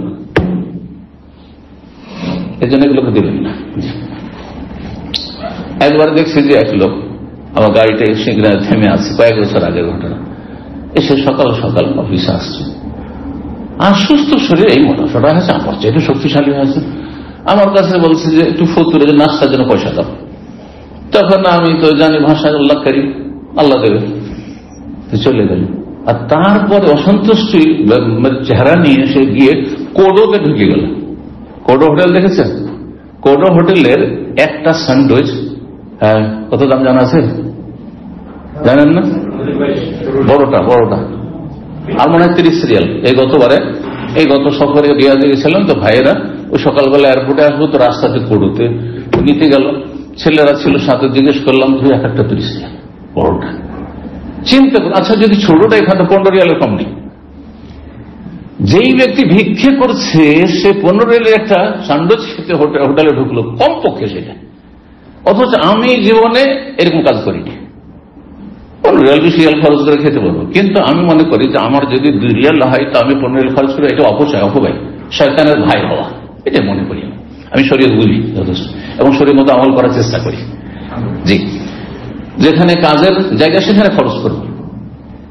এই জন্য ওমরা যাই, আমি বাসে 16 ঘন্টা লাগাই না। তখন আল্লাহ সন্তুষ্টির জন্য আমি আরামে যাব, গিয়ে সাথে সাথে ইবাদতবন্দি করতে পারবো। আর আমি লম্বা সময় দিয়ে ইবাদত বন্দেগীতে আমি হারামে বসতে পারবো। আমি ফ্লাইটে 500 টাকা খরচ করে চলে যাই, কিন্তু আমি 15 টাকা 20 টাকা দিয়ে, যেখানে 2 টাকা নাস্তা হবে, 3 টাকা নাস্তা হবে, বাসায় নাস্তা হবে, কেন আমি দিতে যাব? বুঝতে পেরেছেন? কোরআন হাদিসের জ্ঞান যদি থাকে আর সেই অনুযায়ী আমল থাকে, তো দেখবেন তাতে বরকত আছে, তাতে বারাকা আছে। তো আশ্চর্য হইলাম, এই জন্য বললাম এই ঘটনা, যে এইরকম পেশাদার ভিক্ষুককে ভিক্ষা দেবেন না, কারণ অধিকাংশ অসাধেরা। চিন্তা করুন, মানুষের কাছ থেকে 2 টাকা 5 টাকা নিয়ে ও ঢুকছে, 15 রিয়াল 20 রিয়াল, 15 রিয়াল শুধু স্যান্ডউইচটা, তার সাথে একটা জুস লাগবে, ওটাতে 5-10 রিয়াল আরো। চিন্তা করুন তো দেখি। তো কানের তফসির করছে ইমাম বুখারী যে ভিক্ষুক কিন্তু তাতে পরিতুষ্ট থাকে, সেজন্য কানে বলা হয়েছে। কানাআত মানে হচ্ছে পরিতুষ্টি। ওয়াল মুতার, মুতার কাকে বলা হয়? মুতার যে মানুষের পিছে পিছে ঘুরে বেড়ায়, একেবারে নাছোড় বান্দা, হ্যাঁ, পিছনে পিছনে ঘুরে বেড়ায়। আল্লাযী ইয়াতারু বিল বুদনি মিন গানিহিন আও ফাকির, সচ্ছল অথবা অভাবী, যে দেখে যে কোথায় কুরবানি হচ্ছে, কুরবানি জবাই হচ্ছে, ওখানে লাইন লাগে বসে আছে ও নেওয়ার জন্য। আবার কোথায় একটা কোরবানি হলে ছুটলো ওখানে নেওয়ার জন্য, মানে ওর মন ভরছে না, পরিতুষ্টি নেই। হ্যাঁ, এখানে সেখানে যে শুধু গোস্ত চেয়ে বেড়াচ্ছে, গোস্ত কালেকশন করে বেড়াচ্ছে, একে মুতার বলে। কিন্তু অধিকাংশ তাফসীর কারণ এর বিপরীত করেছে। কানে মানে যে লজ্জায় অভাব থাকা সত্ত্বেও কারো কাছে নিজের অভাবের কথা প্রকাশ করে না, এই তাফসীরটি বেশি প্রসিদ্ধ তাফসীর। কানে পরিতুষ্টি, আল্লাহ যা দিয়েছে আমি ঈদের দিনও ডাল ভাত খাবো, কিন্তু কাউকে বলতে যাবেন আমার কুরবানি হয়নি, আমাকে একটু গোস্ত দিয়ে, আমাদের দিয়ে একটু লক্ষ্য রাখেন, কখনো বলবেন না। এরকম ভদ্রলোক আছেন অনেকে আছে, খাবার দাবার নাই কিন্তু কিছু বলে না, বেচারা হয়তো সারাদিন স্যান্ডউইচ খেয়ে আছে, ভাত রুটি তরকারির কোনো পয়সা নেই তার কাছে, কাজ নেই কাম নেই, কাউকে বলে না। একে কানে বলা হয়েছে। আর মুতার যে মানুষের পিছনে পিছনে ছুটি, হ্যাঁ, দ্বারস্থ হয়, ভাই কাজে এসছি, কাজ নেই তো, এই নাই সেই নেই, অভাব, এই দাও সেই দাও, চেয়ে বেড়া মানুষের কাছে। তো আল্লাহ বলছেন যে চাই তাকেও খাও, আর যে চাই না, কিন্তু তোমার গ্রামবাসী তুমি জানো যে এরা অভাবী, এদের খোঁজ নিতে হবে তোমাকে যে কোন কোন গরিবগুলোর কোরবানি হয়নি, অথবা কোরবানি হয়েছে হয়তো গরুর হয়েছে কিন্তু খাসির হয়নি, খাসি হয়েছে কিন্তু গরু হয়নি, অথবা তাদের লোক সংখ্যা বেশি আছে, ইত্যাদি ইত্যাদি। তো আল্লাহ রাব্বুল আলামিন যে খেতে বলেছেন আর দুই শ্রেণীর মানুষকে খাওয়াইতে বলেছেন। তারপরে বলছে শাআইরুল্লাহ, আল্লাহ নিদর্শনাবলী মানে ইস্তেজামুল বুদন, আপনি কোরবানির পশুকে সম্মান করবেন, ওয়াস্তেহসানুহা, সেটাকে ভালো করবেন, সেটাকে যদি আপনি নিজে পুষেন তাহলে সেটাকে সুন্দর করবেন, আর সেটাকে ভালো জানান, ভালো নজরে দেখবেন যে আমি আল্লাহর জন্য উৎসর্গ করেছি, আল্লাহর জন্য। আতিক ওয়ালিয়াত্তাওয়াফু বিল বাইতিল আতিক, ওই আয়াতে রয়েছে ওয়ালিয়াত্তাওয়াফু বিল বাইতির, তারা যেন তওয়াফ করে প্রাচীনতম ঘরের। আতিকের একটি অর্থ প্রাচীন। তো কাবা ঘরকে আতিক কেন বলা হয়, বাইতুল আতিক কেন বলা হয়? যে পৃথিবীর সর্বপ্রথম ইন্না আউওয়ালা বাইতিন ওযিআ লিন-নাস, আল্লাহ সূরা আল ইমরানে বলেছেন সর্বপ্রথম ঘর আল্লাহর সন্তুষ্টির জন্য স্থাপিত করা হয়েছে। আর আতিকের আরেকটি প্রসিদ্ধ অর্থ, আর আতিক মানে স্বাধীনকৃত, ওই অর্থটি এখানে ইমাম বুখারী করছেন যে ইতকুহু মিনাল জাবাবিরাতি, জালেম অন্যায়কারীদের অনিষ্ট থেকে আল্লাহ কাবার ঘরকে রক্ষা করেছেন। যারাই কেউ কাবার উপর আক্রমণ করতে এসছে তাদেরকে ধ্বংস করেছেন, যেমন আবরাহার হস্তি বাহিনী। আর একটি অর্থ হচ্ছে ইতকুহু মিনাল মিলকি, কাবা ঘরকে পৃথিবীর কোন মানুষের মালিকানাধীন করেননি, কেউ বলতে পারবে না যে এটি আমার ঘর, কিন্তু প্রত্যেকটা ঘর পয়সা থাকলে কিনে নিতে পারবে। কেউ যদি বলে যে আমি সবচেয়ে দামি ঘরটি পৃথিবীর আমি কিনে নেব, তাই না, কিনতে পারবে, কিন্তু আল্লাহর ঘরে কাবা ঘরকে কেনার অধিকার, বেচা কেনার অধিকার কারো নেই। তো ইতকুহু মিনাল মিলকি, কেউ মিনাত্তামাল্লুকে, কেউ কোনো মালিক হতে পারবে না। তারপরে ওয়াজাবাত কথাটি যে সাকাতাত, মাটিতে যখন পড়ে যাবে পশুটি জবাই করে, মানে ওটটি, তখন জি এখান থেকে বলা হয় ওয়াজাবাতি শামস, মানে সূর্য ডুবে যাওয়া। 1689 নম্বর হাদিস বর্ণনা করেছেন আবু হুরায়রা রাদিয়াল্লাহু তাআলা আনহু। অধ্যায় কি ছিল? যে কোরবানির পশুর পিঠে চাপতে পারবেন কিনা, মানে বাহন বানাতে পারবেন কিনা। কোরবানির পশু মানে গরু, কিন্তু আবার গরু চাপার জন্য না, গরু বাহনের জন্য নয়। সুতরাং গরুর পিঠে কেউ যে গায়ের পিঠে চাপে চলবে? গায়ের দুধ খেতে পারবেন আপনি, উপকৃত হন, কিন্তু গাভীর পিঠে চাপতে পারবেন না আপনি।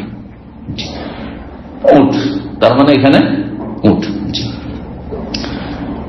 দেখছেন যে রাসূলুল্লাহ সাল্লাল্লাহু আলাইহি ওয়াসাল্লাম বলছেন, আবু হুরায়রা বলছেন আন্না রাসূলুল্লাহ রাআ রাজুলান, রাসূলুল্লাহ সাল্লাল্লাহু আলাইহি ওয়াসাল্লাম জনৈক ব্যক্তিকে দেখলেন যে ইয়াসুকু বাদানাতান, একটি কুরবানির উটকে সে টেনে নিয়ে যাচ্ছে, আর সে পায়ে হাঁটছে। ফাকালা, বলছেন ইরকাবহা, তুমি তার উপরে চেপে যাও। ফাকালা, সেই লোকটি বলছে ইন্নাহা বাদানা, এটি কুরবানির পশু, কুরবানির পশুর পিঠে কি করে চাপবো, সেটা কি করে বাহন বানাবো? কালা ইরকাবহা, চড়ে নাও। ফাকাল ইন্নাহা, দ্বিতীয়বার সে আবার জবাব দিচ্ছে, ফাকাল ইরকাবহা, 3 বার করে চড়তে বলছে। আর ও বলছে ইয়া রাসূলুল্লাহ, এটা তো কোরবানির পশু, কোরবানির পশুর পিঠে কি করে চাপবো? তখন বল ইরকাবহা ওয়াইলাকা, তোমার দুর্ভোগ, তুমি কষ্ট করে পায়ে হাঁটছো, বাধা নিষেধ করতে, আমি তো বলছি যে তুমি চাপো, অসুবিধা নেই। 1690 নম্বর হাদিস, আনাস রাদিয়াল্লাহু আনহু বর্ণনা করছে আন্না রাআ রাজুলান ইয়াসুকু বাদানা। ওই হাদিসটাই, কিন্তু বর্ণনাকারী ওখানে আবু হুরায়রা, এখানে আনাস। ঘটনা আরেকটিও হইতে পারে, আবার একই ঘটনা হইতে পারে। বলছেন যে নবী সাল্লাল্লাহু আলাইহি ওয়াসাল্লাম দেখলেন জনক ব্যক্তিকে যে সে একটি উটকে হাঁকিয়ে নিয়ে যাচ্ছে। ফাকালা ইরকাবহা, চড়ে নাও। কালে ইন্নাহা বাদানা, এটি কুরবানি পশু। কালে ইরকাবহা ইন্নাহা বাদানা, কালে ইরকাবহা সালাসান, 3 বার করে রাসূলুল্লাহ বলেছেন। 104 নম্বর অধ্যায় মাহবু মানসাকাল বুদনা মাহু, কেউ যদি উট বা গরু যাই হোক কোরবানির পশু নিজের সাথে করে নিয়ে হজে যায়, তো এটা কেমন? এটিও জায়েজ, নবী সাল্লাল্লাহু আলাইহি ওয়াসাল্লাম, কিন্তু বলা যাবে না যে সুন্নাত, করতে হবে, করলে এটি সুন্নাত হলো, না করলে আপনি সুন্নাত ছেড়ে দিলেন, এমন না। তবে মুস্তাহাব কাজ। কেউ যদি সাথে করে নিয়ে যায়, বাড়ির পশু ধরেন আছে, বাড়ির পোষা, ধরেন বাড়ির পোষা জিনিস যদি জবাই করে, ওর একটা মায়া আছে, মায়া আছে, যে কোনো জিনিসের উপরে মানুষের মায়া হয়ে যায়। মানুষকে আল্লাহ এমন ভাবে সৃষ্টি করেছেন যে রুমটায় থেকেছেন ব্যাচেলার রুম, পরে রুম ছেড়ে দিয়ে গেলে আপনার কোনো অধিকার নেই, তারপরে ওইখানে থেকে একটা মায়া হয়ে গেছে। দাম্মামের একটা মায়া হয়ে গেছে। এবার দাম্মাম ছাড়া অন্য শহরে গেলে ভালোই লাগে না, ঠিক না? মনে হচ্ছে এটি আমাদের জায়গা, না চলে যেতে হবে। ওই রকম দুনিয়া এমন মায়া হয়েছে যে যদি অসুস্থ হয়ে যায় মরমর অবস্থা, হাও মাও শুরু করে দেয়, মানে দুনিয়াকে এমন কামড়িয়ে ধরেছে আর যেতে চাই না আল্লাহর কাছে, আখেরাত যেতে চাই। যাদের ইমান দুর্বল, কিন্তু ইমান মজবুত, দুনিয়া ঠিক ওই রকমই। যেমন বাসা ভাড়া বাসাতে দাম আমার থেকে সে কত বাসা ছেড়েছি, হ্যাঁ ঠিক ওই রকমের দুনিয়া। নবী সাল্লাল্লাহু আলাইহি ওয়াসাল্লাম তো বাসা ভাড়ার সাথে উদাহরণ। নবী সাল্লাল্লাহু আলাইহি ওয়াসাল্লাম গাছের ছায়ার সাথে, এটা গাছ, মাঠে গাছ, যাচ্ছিলাম একটু ক্লান্ত হয়েছি, গাছের তলায় কিছুক্ষণ বিশ্রাম নিলাম, থেকে যাবো নাকি? সুন্দর গাছ থেকে যায়, এখানে থাকবে না? 5 স্টার হোটেল হলে থাকবেন না আপনি রাস্তায়। আমি মক্কা যাচ্ছি, হজ করতে, আমি 5 স্টার এখানে শুইতে এসেছি নাকি, ঠিক না? দুনিয়া ওই রকমই। সুতরাং ইমানকে মজবুত করুন। দুনিয়া কারো জন্য স্থায়ী নাই। নবী রসুল থেকে শুরু রাজা বাদশাহ, যদি পয়সা দেওয়ার ক্ষমতা দিয়ে দুনিয়া খরিদ করা হইতো তো রাজা বাদশাহ গুলি অসুস্থ হইতো না, শাসকরা মরতো না, তারা সারা জীবন থেকে আল্লাহ কাফেরদের সম্পর্কে বলেছেন, হাজার হাজার বছর তারা বাঁচতে চায়। কিন্তু আল্লাহ সময় নির্ধারণ করেছেন, আপনার আমার কোন এখতিয়ার নেই, ক্ষমতা নেই। যাই হোক, ওর সাথে করে নিয়ে যাওয়া ভালো যদি কেউ নিয়ে যায়। আজ রাস্তা থেকে কেনে তবুও জায়েজ, ওখানে গিয়ে যদি কিনে তবুও জায়েজ, যে কোনো জায়গায় কিনেন। কিন্তু কোরবানির ওঁট, যে হাজিদের কোরবানির ওঁট জবাই হইতে হবে মেনায় হলে উত্তম। মাল করে শোনেন, মেনায় হলে 1 নম্বর উত্তম, আর 2 নম্বরে হচ্ছে মক্কার যে কোনো জায়গায় জবাই করা যাবে, যে কোনো জায়গায় জবাই করা যাবে। কিন্তু মক্কার হারামের ভিতরে হইতে, হারামের বাইরে হইলে হবে না। মসজিদ তানিম থেকে এইদিকে হারামের বাইরে দেখছেন যে বর্ডার লেখা আছে, যেখানে হারাম শেষ হয়ে গেল তারপরে বাইরে জবাই করছেন, তাহলে কোরবানি হবে না। যেমন এই দিক থেকে মদিনা থেকে যখন ঢুকবেন, প্রথম মহল্লা পড়বে আপনার, প্রথমটা একটা ছোট্ট শহর আছে জগুম, সেখানে জবাই করলে কোরবানি হবে না। আর তারপরে আপনি একবারে মক্কা শহরের সাথে লেগে শহরের একটা অংশ, একটা মহল্লা নওয়ারি, যেখানে মাইমুনা রাদিয়াল্লাহু কবর আছে, সেখানে জবাই করলে কোরবানি হবে না, কারণ এটা হুদুদ হারামের বাইরে। অনেকে জিজ্ঞাসা করেন, জেদ্দার লোকেরা বিশেষ করে, হজ তো করলাম কিন্তু কোরবানি করে খরচ খরচা করে কোরবানি করলাম, আর গোস্ত খেতে পেলাম না, তো এটা জেদ্দায় করে নিলে হয় না? হবে না, মোটেই হবে না।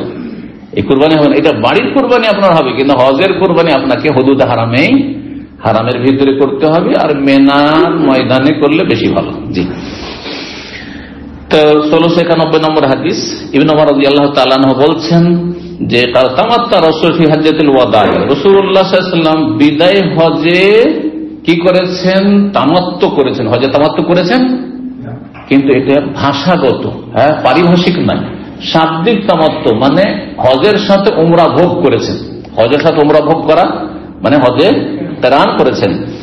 ও আহাদা, এবং হাদি নিয়ে গেছিলেন। হাদি নিয়ে গেলে তো মাঝখানে হালালি হইতে পারছেন না, তাহলে হজের তামাত্তুর প্রশ্ন, হজে কিরান করেছেন। ফাসাকা মাউল হাদি, হাদি সাথে করে নিয়ে গেছিলেন। কোথা থেকে? জুলহুলাইফা থেকে, মদিনা থেকে 430 কিলোমিটার। ওয়াবাদা রাসূলুল্লাহ সাল্লাল্লাহু আলাইহি ওয়াসাল্লাম, রাসূলুল্লাহ প্রথম শুরু করলেন, আর তারপরে ওমরা এবং হজের ইহরাম করলেন। এখানে মনে হচ্ছে যে আগে ওমরা তালবিয়া পাঠ করেছেন, তারপরে হজের, না, দুটোকে একসাথেই করেছেন, কিন্তু কি বলেছেন? লাব্বাইক উমরাতান ওয়া হাজ্জান, আগে উমরা শব্দটি বলেছেন, সেই জন্য এখানে বর্ণনাকারী এভাবে বয়ান করেছেন, কিন্তু একসাথে নিয়োগ করেছেন।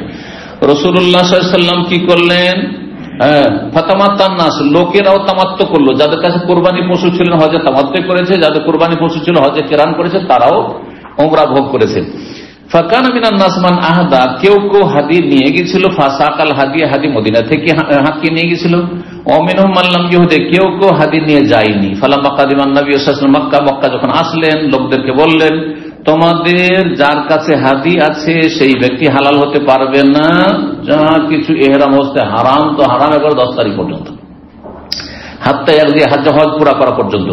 অমাল্লাম এখন মাহুল আহদা মিনকুম, অমাল্লাম এখন মিনকুম আহদা, যার কাছে হাদি নেই, ফালিয়াতু বিল বাইত, বাইতুল্লাহ তওয়াফ করে নিক, সাফা মারওয়া সাই করে নিক, ওয়া ইউকাসসির, চুল ছোট করে নিক, আর তারপরে হালাল হয়ে যাক, মানে উমরা করে নিয়ত পরিবর্তন করে হালাল হয়ে যাবে। তারপরে হজের তালবিয়া পাঠ করবে 8 তারিখে। হাদিয়ান, কেউ যদি কোরবানি পশু না পায় তাহলে কি করবে? হজের দিনগুলোতে 3টি রোজা রেখে নেবে। পরিবারের কাছে ফিরে এসে, বাড়িতে ফিরে এসে 7টি রোজা রাখবে। তাওয়াফ করলেন। ওয়াসসালামা রুকুন, এবং রুকুন মানে হাজরে আসওয়াদের কণা, হাজরে আসওয়াদ ছুঁইলেন এবং চুমা দিলেন। আউয়ালা শাইন, প্রথম শুরু করলেন কোত্থেকে?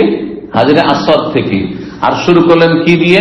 যদি সম্ভব হয় তো এটি হচ্ছে উত্তম সুন্নাত, যে প্রথম গিয়ে হাজরে আসওয়াদে চুমন দিবেন মুখ দিয়ে অথবা হাত দিয়ে, তারপর হাতে চুমন দিবেন। এখান থেকে শুরু করলেন। আজকাল সম্ভব হয় না, সেই জন্য হাজরে আসওয়াদের সামনে এসে শুরু করছি, আর বিসমিল্লাহ আল্লাহু আকবার দিয়ে শুরু করছি। প্রথমবার বিসমিল্লাহ, তারপরে বিসমিল্লাহ, বিসমিল্লাহ বারবার না, আল্লাহু আকবার। জি। সুম্মা খাব্বা সালাসাত আতওয়াফিন, 3 চক্কর একটু দ্রুত চললেন, রামাল করলেন, দ্রুত ধাপ ছোট করে, যদি সম্ভব হয়। আজকাল সম্ভব না। মাসা আরবাতান মিনাল আতওয়াফ, আর 4 চক্কর পরের যে তা স্বাভাবিক গতিতে চললেন।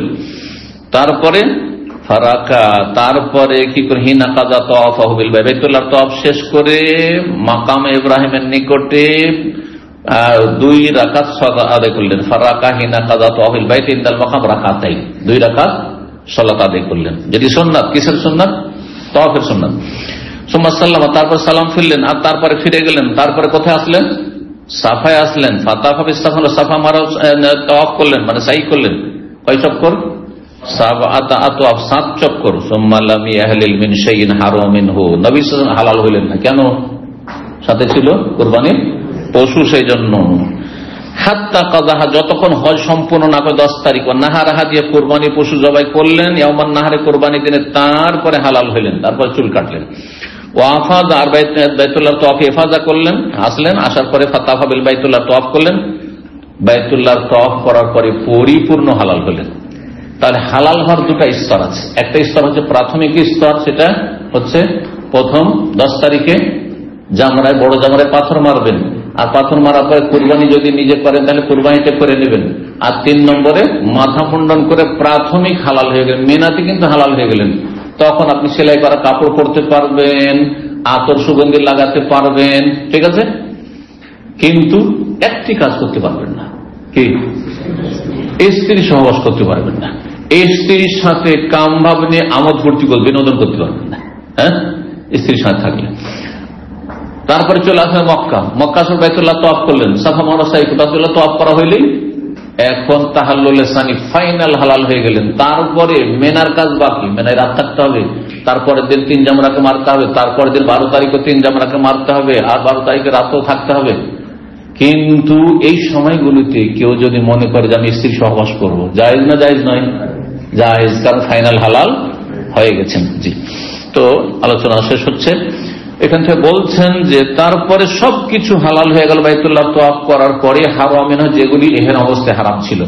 ওয়াফাআলা মিসলা মা ফাআলা রাসূলুল্লাহ সাল্লাল্লাহু আলাইহি ওয়াসাল্লাম, আর যা কিছু রাসূলুল্লাহ সাল্লাল্লাহু আলাইহি ওয়াসাল্লাম করেছেন সেইটাই করলেন। কে করলেন? ইবনে উমরের কথা। আব্দুল্লাহ বিন উমর প্র্যাকটিক্যাল হজ করে দেখাচ্ছেন। আব্দুল্লাহ বিন উমরের হজ তার ছেলে সালেম বিন আব্দুল্লাহ বর্ণনা করছেন। রাসূলুল্লাহ যা করেছেন তাই করলেন। কারা? মান আহাদা ওয়া সাকাল হাদিয়া মিনান নাস, যারা হাদির পশু নিয়ে এসেছিল সাথে করে, তারা ওই রকমই করলেন যেমন রাসূলুল্লাহ সাল্লাল্লাহু আলাইহি ওয়াসাল্লাম করলেন। 1692 ছোট্ট তার আগের হাদিসেরই অংশ, যেন বিনা সনদে নিয়ে এসেছে। ওরওয়া আয়েশা থেকে বর্ণনা করেছেন, ফি তামাত্তুহি বিল উমরাতি আল হজ, হজের সাথে উমরা ভোগ করা সম্পর্কে। ফাতামাত্তান নাসু মাহু, লোকেরা সবাই হজে তামাত্তু করলো। বেমিসলিল্লাযী আখবারনি সালেম, যেমন সালেম বর্ণনা করেছেন তার পিতা আব্দুল্লাহ বিন উমর রাদিয়াল্লাহু তাআলা আনহু থেকে, তিনি রাসূলুল্লাহ যাদের কাছে কোরবানি পশু ছিল না তারা হজে তামাত্তুই করেছে, আর যাদের কাছে কোরবানি পশু ছিল তারা হজে কিরান করেছে। সেটাও এক ধরনের তামাত্তু, কারণ হজের মৌসুমে তারা উমরার সওয়াব পেয়ে গেল এবং উমরার নিয়তকে একসাথে নিয়ে চললো। এখানে আজকের আলোচনা শেষ করছি। ওয়া জাযাকুমুল্লাহু খাইরান ওয়া সাল্লাল্লাহু আলা নবিয়িনা মুহাম্মদ ওয়া আলা আলিহি ওয়া সাহবিহি আজমাইন।